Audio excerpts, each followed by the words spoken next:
नमस्कार मंडळी, आपल्या शिव हिंदवी रेसिपीमध्ये तुम्हा सर्वांचे मनापासून स्वागत. आज आपण बनवणार आहोत अस्सल गावरान पद्धतीची चुलीवरची झणझणीत हुलग्याची सुक्की भाजी. हुलगे म्हणजे कुथीळ, जे चवीला तर उत्तम असतात पण आरोग्यासाठीही खूप फायदेशीर आहेत. चला तर मग वेळ न घालवता सुरुवात करूया.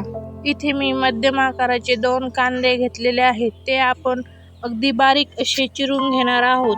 कापताना डोळ्यात पाणी येतंय तर कांदा कापण्यापूर्वी 10 ते 15 मिनिटे फ्रीजरमध्ये ठेवा आणि थंड पाण्यात बुडवून ठेवा. कांद्याचे मूळ शेवटी कापा, कारण त्यातून जास्त गॅस बाहेर पडतो, त्यामुळे डोळ्यांना जळजळ होते. चांगल्या चवीसाठी नेहमी घट्ट आणि लाल रंगाचे कांदे निवडा. जे कांदे वजनाला जड असतात ते आतून चांगले आणि रसरशीत असतात. आपला इथे कांदा कापून झालेला आहे. आता सर्वात आधी इथे मी कढईमध्ये तेल गरम करून घेणार आहे. तेल गरम झालेलं आहे, त्यामध्ये आपण हा कांदा टाकून मस्त सोनेरी रंग येईपर्यंत परतून घेणार आहोत. आता कांदा परतून घेऊ. चुलीवरच्या संथ आचेवर कांदा भाजला की भाजीला एक वेगळाच खमंगपणा येतो. आपला कांदा छान असा सोनेरी रंग येईपर्यंत आपण परतून घेतलेला आहे.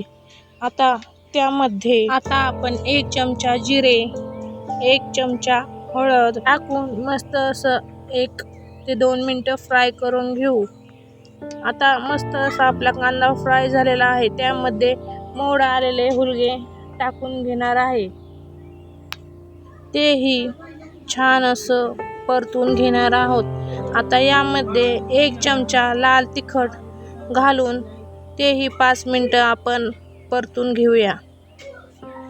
आता छान असं परतलेलं आहे. त्यामध्ये थोडंसं 1 कप पाणी घालून हे शिजवण्यासाठी आपण ठेवणार आहोत. हुलगा निसर्गत गरम असतो, त्यामुळे हिवाळ्यात तो शरीराला उष्णता देण्यासाठी फायदेशीर ठरतो. शक्यतो हुलगा 80 ते 90% शिजल्यावरच मीठ टाकावे, त्यामुळे हुलगा लवकर शिजतो. आता मी इथे चवीनुसार थोडं मीठ घालणार आहे आणि त्याच वरून आमच्या शेतातली हिरवी कोथिंबीर मी मस्त अशी बारीक चिरून घातलेली आहे. यामधलं सगळं पाणी आटूस तर आपण हे शिजवून घेणार आहोत. बघा, भाजीला किती सुंदर रंग आलाय. आता वरून भरपूर अशी कोथिंबीर घालूया.